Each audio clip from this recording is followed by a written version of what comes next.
என்னோடு இருக்கும்போது என்னாலும் வெற்றி வெற்றியே. நீர் என்னோடு இருக்கும்போது என்னாலும் வெற்றி வெற்றியே. தோல்வி எனக்கில்லையே, நான் தோற்று போவதில்லையே. தோல்வி எனக்கில்லையே, நான் தோற்று போவதில்லையே. நீர் என்னோடு இருக்கும்போது என்னாலும் வெற்றி வெற்றியே. இயேசு என்னோடு இருக்கும்போது என்னாலும் வெற்றி வெற்றியே. மலைகளை தாண்டிடுவேன், கடும் பள்ளங்களை கடந்திடுவேன். மலைகளை தாண்டிடுவேன், கடும் பள்ளங்களை கடந்திடுவேன். சதிகளை முறியடிப்பேன், சாத்தானை ஜெயித்திடுவேன். சதிகளை முறியடிப்பேன், சாத்தானை ஜெயித்திடுவேன். நீர் என்னோடு இருக்கும்போது என்னாலும் வெற்றி வெற்றியே. இயேசு என்னோடு இருக்கும்போது என்னாலும் வெற்றி வெற்றியே. சிறைச்சாலை கதவுகளும் என் துதியினால் உடைந்திடுமே.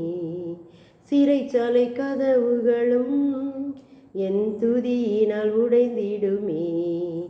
அபிஷேகம் எனக்குள்ளே, நான் ஆடிப்பாடி மகிழ்ந்திடுவேன். அபிஷேகம் எனக்குள்ளே, நான் ஆடிப்பாடி மகிழ்ந்திடுவேன்.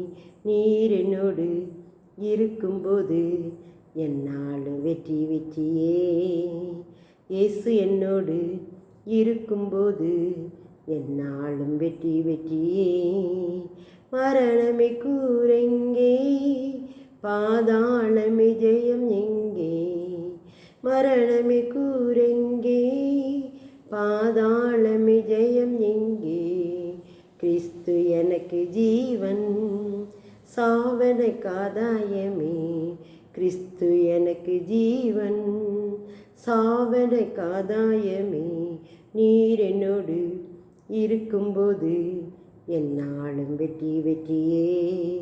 இயேசு என்னோடு இருக்கும்போது என்னாலும் வெற்றி வெற்றியே. தோல்வி எனக்கில்லையே, நான் தோற்று போவதில்லையே. தோல்வி எனக்கில்லையே, நான் தோற்று போவதில்லையே. நீர் என்னோடு இருக்கும்போது என்னாலும் வெற்றி வெற்றியே. இயேசு என்னோடு இருக்கும்போது என்னாலும் வெற்றி வெற்றியே. ஸ்தோத்திரம். இந்த ஆகஸ்ட் மாதத்திலும் கூட உங்களை சந்திக்கும்படியாக கர்த்தர் கொடுத்த கிருபைக்காய் நன்றி செலுத்துகிறேன்.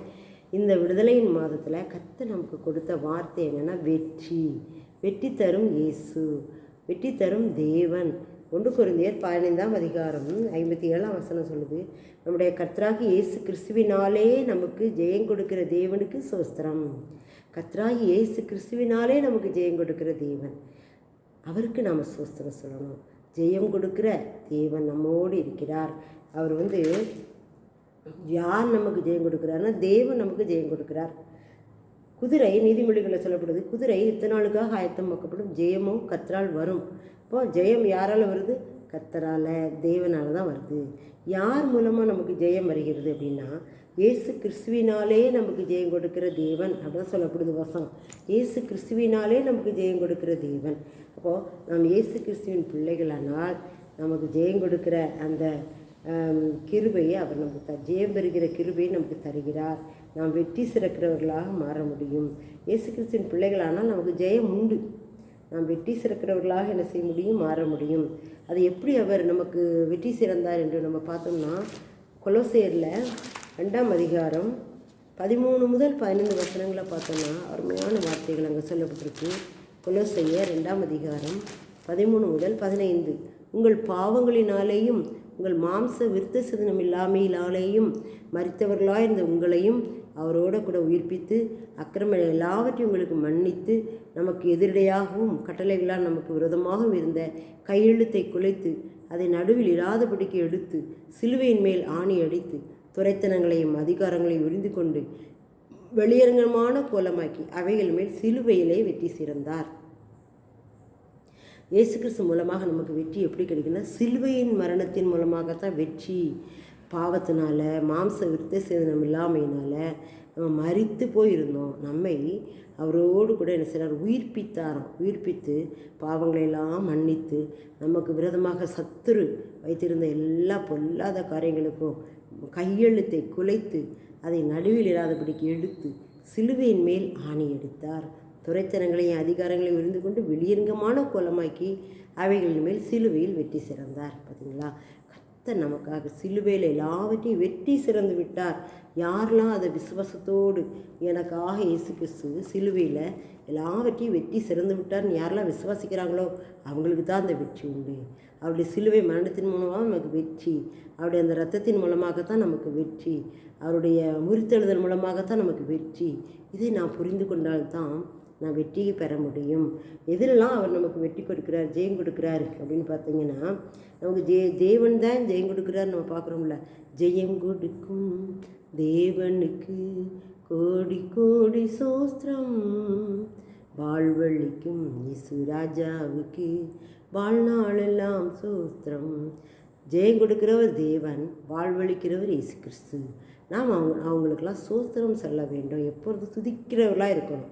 சரி, நமக்கு எதிலெல்லாம் வெற்றி கிடைக்கிறதுனா, ஜெயம் கிடைக்கிறதுனா, பாவத்தின் மேலே நமக்கு ஜெயம் கிடைக்கிறது. பாவத்தின் மேலே நமக்கு ஜெயம் கிடைக்கிறது. ரோமர் 6ஆம் அதிகாரத்தில் பார்த்தீங்கன்னா, ரோமர் 6:18 வசனத்துலேயும் 4:25 வசனத்துலேயும் என்ன சொல்ல, 4:25 என்ன சொல்லப்பட்டிருக்குன்னா, அவர் நம்முடைய பாவங்களுக்காக ஒப்பு கொடுக்கப்பட்டும் நாம் நீதிமான்களாக்கப்படுவதற்காக எழுப்பப்பட்டும் இருக்கிறார். பார்த்தீங்களா, அவருடைய சிலுவை மரணம், அவர் உயிர்த்தெழுதல் தான் நமக்கு பாவத்திலிருந்து என்ன செய்து விடுதலை கொடுக்கிறது. இன்னொரு வசனம் 6:18 என்ன சொல்லப்படுதுன்னா, 6:18 பாவத்திலிருந்து நீங்கள் விடுதலையாக்கப்பட்டு நீதிக்கு அடிமைகளானீர்கள். எதன் மூலமாக? அவருடைய சிலுவை மரணத்தின் மூலமாக பாவத்திலிருந்து விடுதலையாக்கப்பட்டு நீதிக்கு நம்ம அடிமைகளாகிறோம் என்று சொல்கிறாரு. எபேசியரில் கூட 2ஆம் அதிகாரத்தில் 1ஆம் வசனத்தில் சொல்லப்படுது, அக்கிரமங்களினாலும் பாவங்களினாலும் மரித்தவர்களாய் இருந்த உங்களை அவர் உயிர்ப்பித்தார். அக்கிரமத்தினாலும் பாவத்தினாலும் மரித்த உங்களை உயிர்ப்பித்தார் என்று சொல்லி பார்க்குறோம். நம்மை உயிர்ப்பித்தார். அக்கிரமங்களில் மரித்தவர்களாக இருந்து நம்மை கிறிஸ்துவோடு கூட உயிர்ப்பித்தார். அப்போ நம்ம உயிர்ப்பிக்கிற தேவன், அவர் ஜெயம் கொடுக்கிற தேவன், பாவத்தின் மேலே ஜெயம் கொடுக்கிற தேவன். அப்புறம் பார்த்திங்கன்னா, பிசாசின் மேலே வெற்றி கொடுக்குறாரு. பிசாசின் மேலே நமக்கு வெற்றி கொடுக்குறாரு. மீகா 7ஆம் அதிகாரம் 18-19 வசனங்களில் பார்த்தோம்னா, மீகா 7ஆம் அதிகாரம் 18-19 வசனங்கள். மீகா 7ஆம் அதிகாரம் 18-19. நம்முடைய சுதந்திரத்தில் மீதியானவர்களுடைய அக்கிரமத்தை பொறுத்து மீறுதலை மன்னிக்கிற தேவரீருக்கு ஒப்பான தேவன் யார்? நம்ம மீறுதலையும் பாவத்தையும் மன்னிக்கிற தேவன், அவருக்கு ஒப்பானவர் யாருமே கிடையாது. அவர் கிருபை செய்ய விரும்புகிறபடியால் அவர் என்னென்னைக்கு கோபம் வைக்க மாட்டார். அவர் திரும்ப நம்ம மேல் இறங்குவார். நம்முடைய அக்கிரமங்களை அடக்கி நம்முடைய பாவங்களெல்லாம் சமுத்திரத்தின் ஆழங்களில் போட்டு விடுவார். நம்முடைய பாவங்களை சமுத்திரத்தின் ஆழங்களில் போட்டு விடுவார். இப்போ நம்முடைய பாவங்களை மன்னித்து ஆழங்களில் போட்டு நமக்கு ஜெயம் கொடுக்கிற தேவன் அவர். பாவத்தின் மேல் ஜெயம் கொடுக்கிறவர். இரண்டாவதாக, பிசாசின் மேலே ஜெயம் கொடுக்கிறவர். பிசாசின் மேலே ஜெயம். பிசாசு மார்க் 5ஆம் அதிகாரம் 13. நம்ம வேதத்தில் நிறைய இடங்களில் அவர் பிசாசுகளை துரத்துறதை நம்ம என்ன செய்ய முடியும், பார்க்க முடியும். மார்க் 5ஆம் அதிகாரத்தில் 13ஆம் வசனத்தில் கூட சொல்லப்பட்டிருக்கு. 1:26 கூட என்ன சொல்லப்பட்டிருக்குன்னா, அவர் அசுத்த ஆவி அவனை அலைக்கழித்து மிகுந்த சத்தம் விட்டு அவனை விட்டு போய்விட்டது. ஒரு மனிதன் அசுத்த ஆவியோடு ஜெபாலயத்துக்கு வந்திருக்கிறான். அவனுக்குள்ளே இருக்கிற அசுத்த ஆவி ஆண்டவர் என்ன செய்கிறார், விரட்டுகிறார் என்று சொல்லி பார்க்குறோம். 1:26 சொல்லப்பட்டிருக்கு. 5:13 கூட என்ன சொல்லப்பட்டிருக்குன்னா, இயேசு அவைகளுக்கு உத்தரவு கொடுத்த உடனே அசுத்த ஆவிகள் புறப்பட்டு ஓடின. அசுத்த ஆவிகளின் மேல், பிசாசின் மேல் ஜெயம் கொடுக்கிறவர் நம்முடைய தேவனாகி இயேசு கிறிஸ்து. அவருடைய சிலுவை மரணத்தின் மூலமாக, அவருடைய சிலுவையின் மூலமாக நமக்கு வெற்றி கொடுத்தாரு. பாவத்தின் மேலே வெற்றி கொடுத்தாரு, பிசாசின் மேலே வெற்றி கொடுத்தாரு. பிறகு பார்த்திங்கன்னா, சத்ருவின் மேலே வெற்றி. சத்ருவின் மேலே வெற்றி. மீகா 7ஆம் அதிகாரம் 8ஆம் வசனத்தில் அவர் சொல்லுவார், என் சத்ருவே எனக்கு விரோதமாக சந்தோஷப்படாதே, நான் விழுந்தாலும் எழுந்திருப்பேன், நான் இருளிலே உட்கார்ந்தால் கர்த்தர் எனக்கு வெளிச்சமாக இருப்பார். பார்த்தீங்களா, நீ சந்தோஷப்படாத சத்துருவே, கர்த்தர் எனக்கு வெற்றி தருகிறார், ஜெயம் தருகிறார், நான் வெற்றி பெறுவேன், நான் விழுந்தாலும் எழுந்திருப்பேன் என்று சொல்லி தைரியமாக சத்துரு மேலே சொல்கிறாரு. இன்னொரு இடத்துல பார்த்திங்கன்னா இசையா 59:19 இசையா 59:19 வெள்ளம் போல சத்துரு வரும்போது கர்த்தருடைய ஆவியானவர் அவனுக்கு விரோதமாக கொடியேற்றுவார். வெள்ளம் போல் சத்துரு, இந்த சத்துரு எப்படி வரணும்? வெள்ளம் போல் வரணும். அப்படி வெள்ளம் போல் வரும்போது கர்த்தருடைய ஆவியானவர் அவனுக்கு விரோதமாக கொடியேற்றுவார். கர்த்தருடைய ஆவியானவர்னா யார்? இயேசு கிறிஸ்துவனுடைய ஆவியானவர். பிதா குமாரன் பரிசுத்த ஆவியான திரியேக தேவன். கர்த்தருடைய ஆவியானவர் அவனுக்கு விரோதமாய் கொடியேற்றுவார் என்று சொல்லி நம்ம பார்க்குறோம். இது மாதிரி அடுத்தபடியாக பிரச்சனைகள் மேலே நமக்கு ஜெயம் கொடுக்குறார். பிரச்சனைகள் அப்படின்னு சொல்லப்படும்போது மார்க் 4:36 சொல்லப்பட்டிருக்கு, அவர் எழுந்து காற்றை அதட்டி கடலை பார்த்து இறையாதை அமைதலாயிரு என்றார். அப்பொழுது காற்று நின்று போய் மிகுந்த அமைதல் உண்டாயிடுச்சு. பார்த்தீங்களா? பிரச்சனைகள் அலை போல வரும், அடுத்தடுத்து வரும். ஆனால் அதன் மேலே நம்மை வெற்றி சிறக்க பண்ணுகிறார். காற்றை அதட்டுகிறார், கடலை பார்த்து இறையாதை அமைதலாயிரு என்று சொல்கிறார். நமக்கு எதிராக வரக்கூடிய பிரச்சனைகளை அதட்டி அவர் சரிப்படுத்துகிறார், அமைதல் உண்டாக செய்கிறார். கர்த்தர் நம்மோடு இருக்கிறார். அலைகள், கடல், இதெல்லாம் என்னது? பிரச்சனைகளுக்கு அர்த்தம். இந்த பிரச்சனைகள் ஆண்டவர் நிறுத்துகிறாரு. பிரச்சனைகளிலிருந்து நம்மை ஜெயம் எடுக்க செய்கிறார். நம்முடைய வாழ்விலும் நிறைய பிரச்சனைகள் வரும், சோர்ந்து போயிடக்கூடாது. கர்த்தருடைய ஆவியானவர் கொடியேற்றுவார் என்று சொல்லி தைரியமாக என்ன செய்யணும்? செயல்படணும். ஏசாயா 40 கூட சொல்லி சோர்ந்து போயிருக்கார் பலன் கொடுத்து சத்தம் இல்லாதவங்களுக்கு சத்துவத்தை பெருக பண்ணுங்க. பிரச்சனைகள் வரும்போது ஆண்டோடைய பலன் நமக்குள்ளே வந்ததுன்னா அந்த பிரச்சனைகளை நாம் மேற்கொள்ள முடியும், எதிர்த்து நிற்க முடியும், பயப்படாமல் இருக்க முடியும். பிரச்சனைகள் மத்தியில் விடுதலையும் வெற்றியும் பார்க்க முடியும். இதுக்கு தேவை இயேசு கிறிஸ்து நம்மோடு இருக்க வேண்டும், ஆவியானவர் நம்மோடு இருக்க வேண்டும். கர்த்தருடைய ஆவியானவர் வெள்ளம் போல் சத்துரு வரும்போது கொடியேற்றுவார் அவனுக்கு விரோதமாக. அப்போ நம்மோடு அந்த ஆவியானவர் இருக்கும்போது நாமும் பிரச்சனைகள் மேலே கொடியேற்ற முடியும், ஜெயம் எடுக்க முடியும். அப்புறம் 5வதாக சூழ்நிலைகளின் மேலே ஜெயம். உலகமே எதிர்த்தாலும் கர்த்தர் வெற்றி தருவார் அப்படின்னு நாம் சூழ்நிலைகளை ஜெயிக்க வேண்டும். மோசே கூட இஸ்ரவேல் ஜனங்களை எகிப்திலிருந்து அழைச்சிட்டு வரும்போது முறுமுறுப்பாங்க. பின்னால் பார்வோன் சேனை வரும், முன்னால் செங்கடல் இருக்கும். அந்த சூழ்நிலையின் மத்தியிலும் யாருடைய முறுமுறுப்புகளையும் காதில் கேட்காம சூழ்நிலைகளையே அவர் பார்க்கலை. சூழ்நிலையில் பார்க்காம கர்த்தரிடத்தில் மன்றாடி அந்த வார்த்தைகளை பெற்றுக்கொள்ளுவார். இஸ்ரவேல் ஜனங்களை மீட்டு விடுவார். கர்த்தர் உங்களுக்காக யுத்தம் பண்ணுவார், நீங்கள் சும்மா இருப்பீர்கள் சொன்ன வார்த்தையை நிறைவேற்றி கொடுப்பார் கர்த்தர். பார்வோனின் சேனைகளும் ரதங்களும் அந்த தண்ணியில் செங்கடலில் அப்படி கலண்டு ஓடக்கூடிய எல்லாம் பண்ணார். ஆனால் அதே நேரத்தில் இஸ்ரவேல் ஜனங்கள் அந்த செங்கடல் வெளியேறி சுதந்திரமாக அலைந்து திரியவும் என்ன செய்தார்? கொடுத்தார் என்று சொல்லி பார்க்குறோம். இப்படிப்பட்ட தேவன் சூழ்நிலைகள் மேலே ஜெயம் தருவார். பல சூழ்நிலைகள் வண்ணாந்தரத்தில் அதில் ஜெயம் எடுத்தார் மோசே. ஏன் அப்படின்னா இயேசுவோட பரிசுத்த ஆவியானவர் கர்த்தர் அவனோடு இருந்தார் என்று சொல்லி பார்க்குறோம். அந்த சூழ்நிலைகள் மேலே ஆளுகை செய்ய வேண்டும். நாம் எப்படி இருக்கிறோம்? நம்முடைய சூழ்நிலைகள் பயந்துட்டு சூழ்நிலைகளை பார்த்து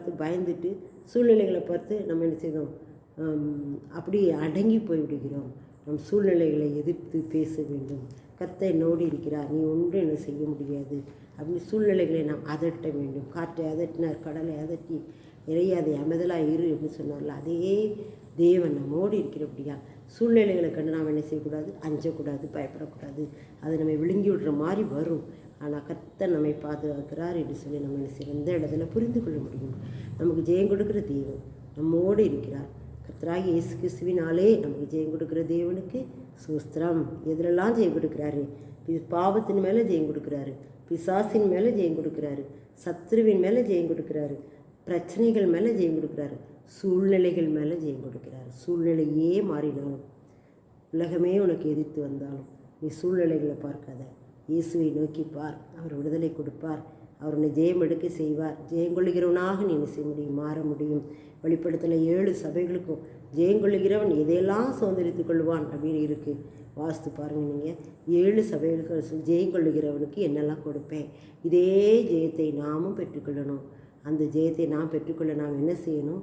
கர்த்தரிடத்தில் நம்ம ஒப்புக் கொடுக்கணும். அவருடைய சிலுவை மரணத்தின் அந்த இரத்தத்தை விசுவாசிக்க வேண்டும். அதை நம்ம சொந்தமாக்கி கொள்ள வேண்டும். அந்த பிரச்சனைகள் மேலே, எல்லா பாவத்தின் மேலும், எல்லா சத்துருவின் மேலும், எல்லா பிசாசின் மேலும், பிரச்சனைகள் மேலும், சூழ்நிலைகள் மேலும் வெற்றி பெற வேண்டும். ஆமென். ஜெபிப்போம். அப்பாவை நன்றி தகப்பனே. இந்த நேரத்தில் அந்த மாதத்தில் நீர் எங்களோடு வெற்றி தருகிற தேவனாக இருக்கிறீங்க. அதற்காக நன்றி. நம்முடைய கர்த்தராகிய இயேசு கிறிஸ்துவினாலே நமக்கு ஜெயம் கொடுக்குற தேவனுக்கு ஸ்தோத்திரம். எங்களுடைய வாழ்க்கையிலையும் கூட நமக்கு ஜெயம் கொடுக்குற, எங்களுக்கு ஜெயம் கொடுக்குற தேவனே உங்களுக்கு ஸ்தோத்திரம் என்று சொல்லி நாங்கள் தைரியமாக சொல்கிறதுக்கு எங்களை பலப்படுத்துங்க. நீர் எங்களோடு இருக்கிறபடியால், எங்கள் மத்தியில் இருக்கிறபடியால், எங்களுடைய உள்ளத்தில் இருக்கிறபடி, எங்கள் நடுவில் இருக்கிறபடியால் ஆவியானவரோடு ஒத்தாசையோடு நாங்கள் ஜெயம் எடுக்கிறோம். நாங்கள் பாவத்தின் மேலே ஜெயம் எடுக்கிறோம், பிசாசின் மேலே ஜெயம் எடுக்கிறோம், சத்ருவின் மேலே ஜெயம் எடுக்கிறோம், பிரச்சனைகள் மேலே ஜெயம் எடுக்கிறோம், சூழ்நிலைகள் மேலே ஜெயம் எடுக்கிறோம். ஜெயம் எடுக்கிறவர்களாய், ஜெயம் கொள்ளுகிறவர்களாய் எங்களை நீங்கள் மாற்றி விட்டதுக்காக நன்றி. இந்த மாதத்திலும் வரக்கூடிய ஒவ்வொரு காரியங்களும் நாங்கள் ஜெயம் பெற்று நமக்கு சாட்சிகளாய் வாழ எங்களை தாழ்த்தி அர்ப்பணிக்கிறோம், ஒப்பு கொடுக்கிறோம் இயேசுவின் மூலம். ஆமென். ஸ்தோத்திரம். இந்த செய்தியை நான் யூடியூப்பில் போடுவேன், நீங்கள் பாருங்கள். உங்களுக்கு அது பிரயோஜனமாக இருந்தால் கமெண்ட் பண்ணுங்கள். ஆண்டவருக்கு நன்றி. இந்த மாதத்திலும் கர்த்தர் உங்களோடு இருந்து ஜெயம் கொடுக்கிற தேவனாக இருக்கிறார். அதை விசுவாசிங்க, பெற்றுக்கொள்வீங்க. எதிலெல்லாம் வெற்றி இல்லை, தோல்வியாக இருக்குது, சமாதானம் இல்லை அப்படின்னு நீங்கள் நினைக்கிறீங்களோ அவரை விசுவாசித்து இந்த 5 காரியத்தின் மேலும் அவர் வெற்றி தந்தவர், உங்களுக்கு வெற்றி தர வல்லவராக இருக்கிறார். வேத வசனங்களை விசுவாசிங்கள், அதை வாசித்து சொந்தமாக்கி கொள்ளுங்கள். அதுதான் உங்களுக்கு ஆசீர்வாதம். ஆமென். ஆமென்.